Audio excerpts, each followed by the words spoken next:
Hi friends, ఈ రోజు అయితే మనం వచ్చాము మినీ తాజ్ మహల్. ఇదైతే మహారాష్ట్రలోని ఔరంగాబాద్ జిల్లాలో అయితే ఉంది. ఇది మనకి షిరిడీకి దగ్గరలో అయితే ఉంది. మనం ఇది విజిట్ చేయాలి అంటే మనకి 25 రూపీస్ పర్ పర్సన్ టికెట్ అయితే తీసుకుంటున్నారు. టికెట్ కోసం అయితే మనం అటు సైడ్ ఉంటుంది బుకింగ్ కౌంటర్, అక్కడికి వెళ్ళి మనం అయితే టికెట్ తీసుకోవాలి. దాని తర్వాత మనమైతే ఈ లోపలికి వెళ్ళడానికి అయితే ఇదే ఎంట్రన్స్. దీన్ని అయితే మనకి మినీ తాజ్ మహల్ అంటారు. యాక్చువల్ గా మనమైతే తాజ్ మహల్ అంటే మనకు గుర్తొచ్చేది ఆగ్రా, బట్ ఇదైతే మినీ తాజ్ మహల్. లోపల ఎలా ఉందో మనం ఒకసారి చూసేద్దాం. అంటే మనకి మన ఊళ్ళో చిన్నప్పుడు వీధులు అయితే ఉండేది, ఇప్పుడు ఇది మినీ తాజ్ మహల్ దగ్గర అయితే తాజ్ మహల్ లా కనబడుతున్న తాజ్ మహల్ లా మాత్రమైతే ఇది లేదు. ఇది తాజ్ మహల్ అయితే ఒక్క పాలరాతితో మాత్రమే నిర్మించారు. ఇక్కడ పాలరాతి మొక్కల్ని ముందుకు పెట్టి లోపల ఇటుక మొక్కలతో కట్టారు. అసలు తాజ్ మహల్ లానే ఎందుకు ఇది కట్టాలనుకున్నారో మీ ఎవరికైనా తెలుసా? నాకు తెలుసు, చెప్తానేనండి. అసలు ఇది కట్టింది ఎవరు అంటే మొఘల్ పాలకుల్లో చివరివాడైన ఔరంగజేబు ఈ తాజ్ మహల్ లాంటిది కట్టాడనమాట. ఈ ఔరంగజేబు ఎవరు అంటే షాజహాన్ కొడుకు.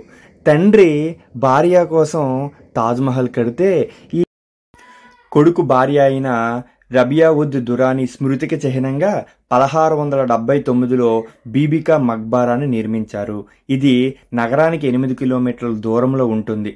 అలానే తండ్రి షాజహాన్ ఆగ్రాలో నిర్మిస్తే కొడుకు ఔరంగజేబులో నిర్మించారు. అయితే తాజ్ మహల్లా అంతా రాతి పలకలతో కట్టకుండా పైన కోటింగ్ మాత్రమే రాతి పలకలను పెట్టి లోపలైతే నార్మల్గా కట్టడం అయితే జరిగింది.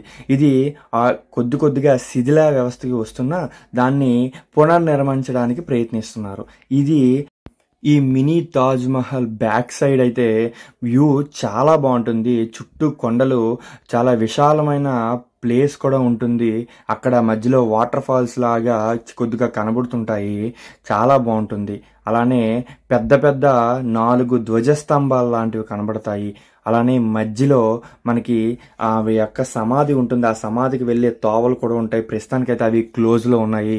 అలానే మనం లోపలికి వెళ్ళిన తర్వాత ఆవిడ సమాధి మీద చూసుకుంటే మనకి చిల్లర రూపాయలు, 5 రూపాయలు, 10 రూపాయలు చాలా మంది వేయడం జరుగుతాయి. ఫైనల్లీ మనమైతే ఈరోజు మనం చూసిన బీబికా మక్బారా ఎలా ఉందో కామెంట్లో తెలియజేయండి. అలానే లైక్ చేయండి, కామెంట్ చేయండి, షేర్ చేయండి. Thank you for all. మీకు ఎటువంటి వీడియోలు కావాలన్నా కామెంట్లో తెలియజేయండి. Thank you.